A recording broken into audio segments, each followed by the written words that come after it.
नमस्कार दर्शकों, बात आज की चैनल के कार्यक्रम खबरदार खबरों में आपका स्वागत है। मैं हूं निपुण भार्गव और पेश है आज की खबरदार खबरें।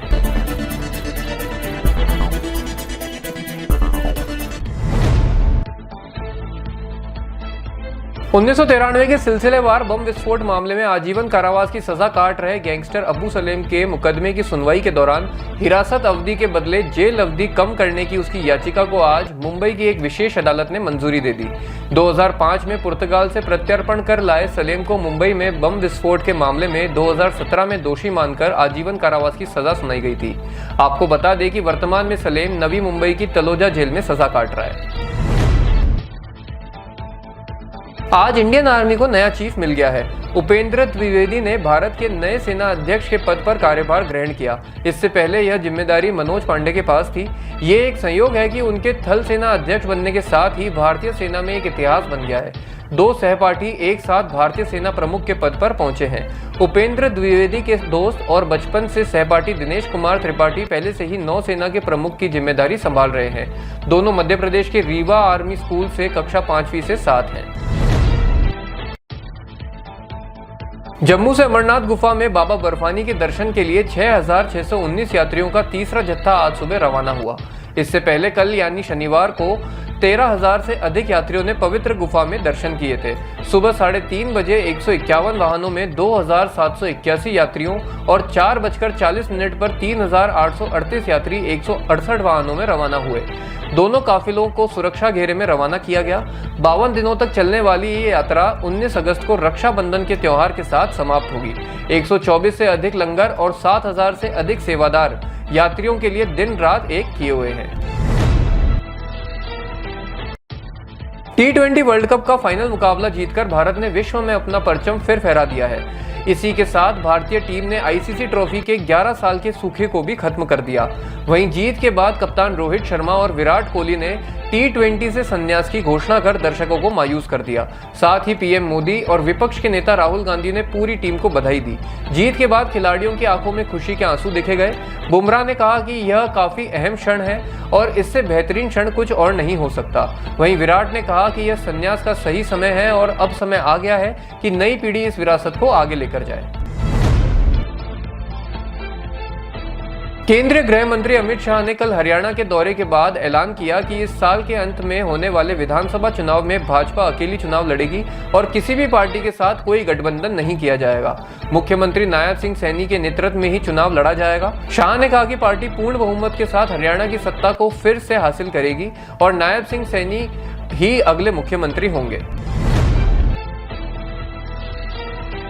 प्रधानमंत्री मोदी ने आज वीडियो कॉन्फ्रेंसिंग के माध्यम से पूर्व उपराष्ट्रपति वेंकैया नायडू की जीवन यात्रा पर आधारित 3 पुस्तकों का विमोचन किया।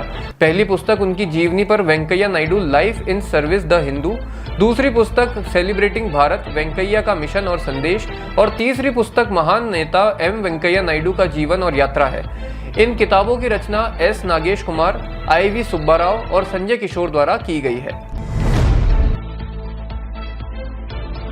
पश्चिम बंगाल के राज्यपाल CV आनंद ने दावा किया कि पश्चिम बंगाल भारी वित्तीय संकट का सामना कर रहा है और इसके साथ ही उन्होंने ममता सरकार से राज्य की आर्थिक स्थिति पर श्वेत पत्र लाने को कहा।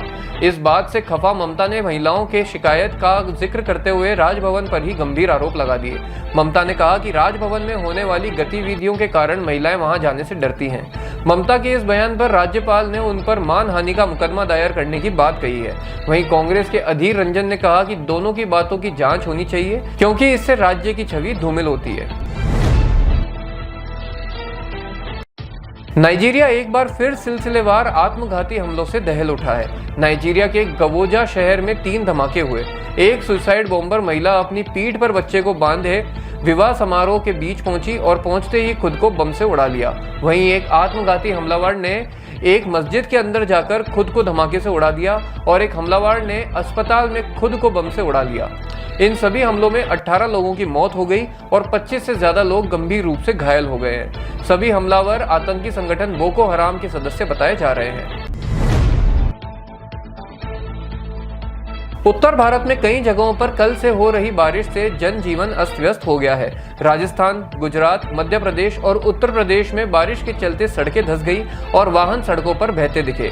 वहीं मौसम विभाग ने राजस्थान के कई जिलों में आगामी दिनों में भारी बारिश का अलर्ट बताया है। गंगानगर, जयपुर, जोधपुर, कोटा और बूंदी में भारी बारिश की चेतावनी जारी की गई है। वहीं पूर्वोत्तर राज्यों में कई जगह भूस्खलन की घटनाएं होने से आवाजाही रुक गई है।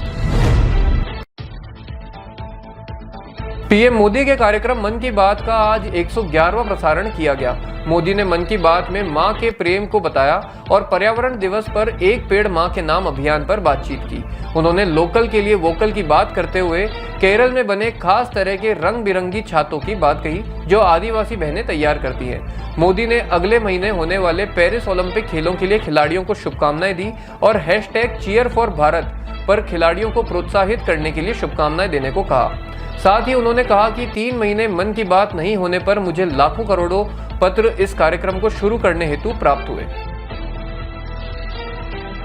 इतना ही, कल फिर होगी आपसे मुलाकात। तब तक के लिए आज्ञा दीजिए। नमस्कार।